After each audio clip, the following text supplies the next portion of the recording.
महाराष्ट्र चुनाव के नतीजों ने, हरियाणा के चुनाव के नतीजों ने और इन दिनों देश भर में जो उपचुनाव हुए उससे जो नतीजे आए हैं,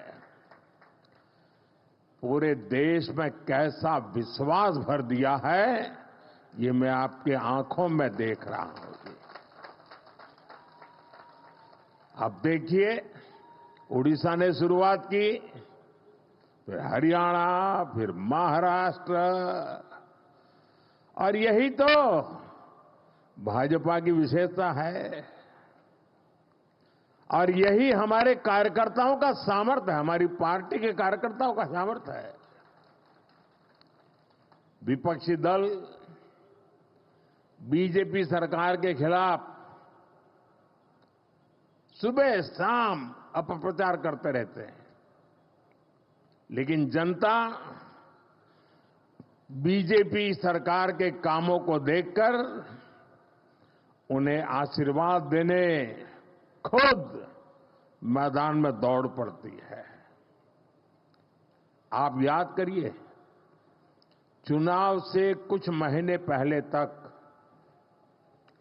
बड़े बड़े पॉलिटिकल एक्सपर्ट्स ओडिशा में बीजेपी को पूरी तरह से खारिज कर रहे थे। ये लोग कह रहे थे कि उड़ीसा में बीजेपी इतनी बड़ी ताकत बन ही नहीं सकती कि वो अपने आप अपने बलबूते पर सरकार बना ले। लेकिन जब परिणाम आए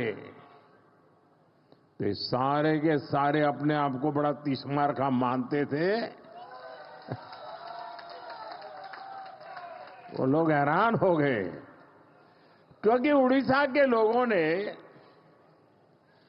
भाजपा की केंद्र सरकार के कामों को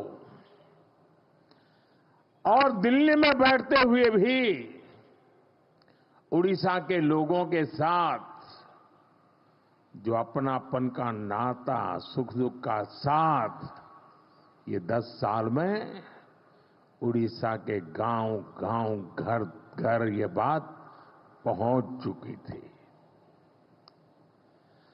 जब राज्य में हमारी सरकार भी नहीं थी, हमारी योजनाओं के नाम भी बदल दिए जाते थे, सब कुछ होता था, फिर भी ओडिशा के विकास के लिए पूरी लगन और ईमानदारी से हम लगातार काम करते रहे। केंद्र सरकार ने, और मैं कहता हूं भारत सरकार के मंत्रिपरिषद में जितना उड़िया का प्रतिनिधित्व रहा है, पहले कभी नहीं रहा। और केंद्र सरकार ने कभी ये नहीं सोचा कि यहां पर जो सरकार है वो हमारे साथ है, नहीं है, कार्यकर्ताओं को अच्छा लग रहा है, बुरा लगता है, हम वो नहीं सोचते थे। हम जनता का भला करना सोचते थे। और हमने उड़ीसा को केंद्र से मिलने वाले बजट को 3 गुना किया था। हमने उड़ीसा के लिए नई नई योजनाएं बन चलाई, यहां वर्ग हर समाज की समान भाव से सेवा की।